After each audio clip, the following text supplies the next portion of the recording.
A non-military target hit that day.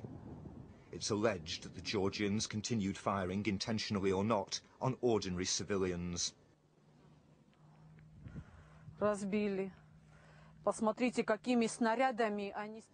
It's destroyed. Look at the shells they used. Clearly not machine gun. Look, they were large shells. Видите, от какого крупнокалиберного они стреляли. This was Marina Kochyeva's car. She alleges it was hit repeatedly by Georgian tank fire as she tried to flee Trinvali on the night of August the 9th. They crashed into a ditch, but the firing didn't stop. My fellow passenger covered me with his body and he was hit. If he hadn't been hit, the bullet would have been for me. You were driving fast and it was night time. Maybe they simply thought that you were fighters. Знаете, как я хочу сказать, боевики идут туда, Fighters go towards the fighting, and we were escaping. They knew that this road is a bypass and leads to the north. So they were lying in wait for people like me, people who were frightened, who were weak, who were fleeing the fighting. They didn't allow us that. Only thanks to God's help did we survive. But lots died on this road.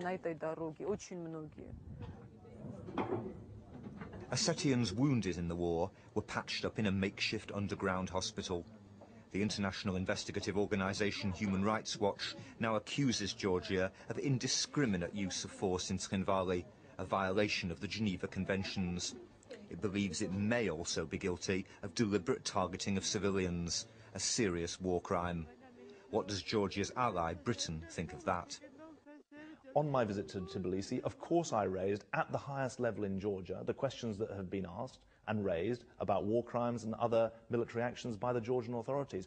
Russia puts it very simply. It says Georgia attacked a sleeping town. Well, Georgia was attacked by people in that town of Skin Valley, and that is the tit for tat that I have talked about from the beginning. There is another side to the story, and this is it. The wholesale destruction after the war of ethnic Georgian villages inside South Ossetia by Ossetian militia.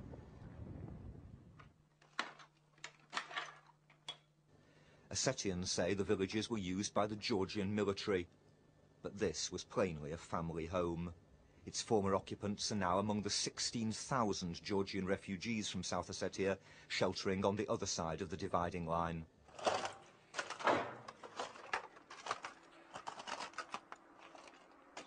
It's hard to believe that the Georgian family who lived here will ever be allowed to return.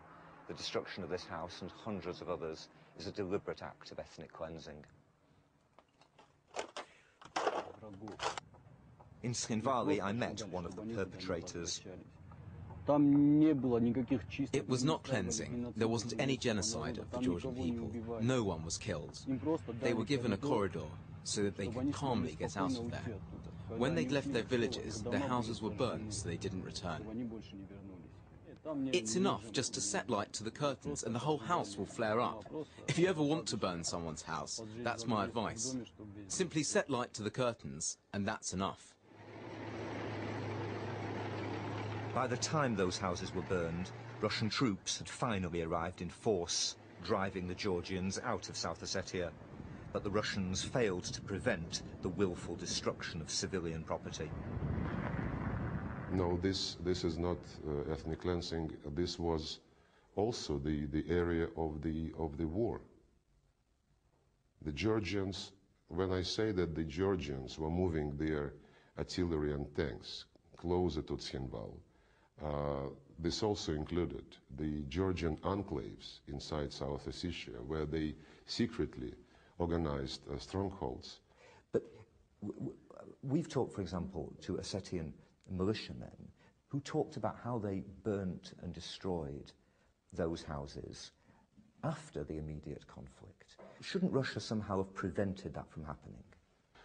Well, of course, when your city is attacked, when your loved ones, when your relatives, when your children, when your parents, brothers and sisters are being killed brutally, you can go emotional and you can go really in a very unwanted way.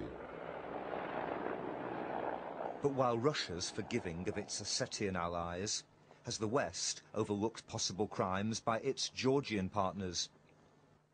The phrase tit for tat doesn't in some way, you don't think, diminish what appears to be at least partly indiscriminate action against civilians. Tit for tat implies fighters.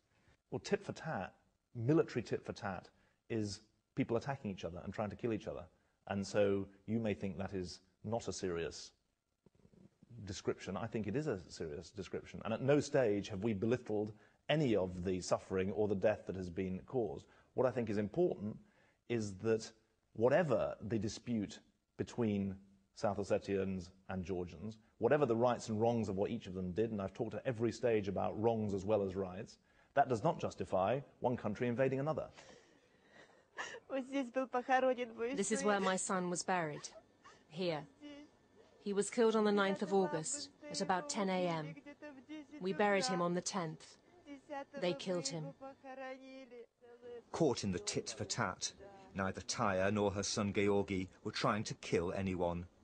And for her, the eventual arrival of the Russians meant she could finally emerge from the cellar to make a temporary grave for him here.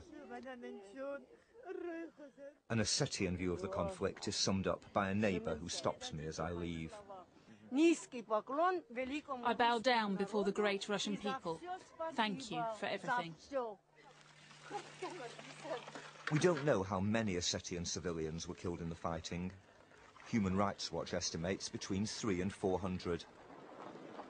In Tskhinvali, that would be 1% of the population, the equivalent of 70,000 deaths in London. If many of them did die, as appears, from indiscriminate force, that's a war crime no less real for being committed by a firm ally of the West.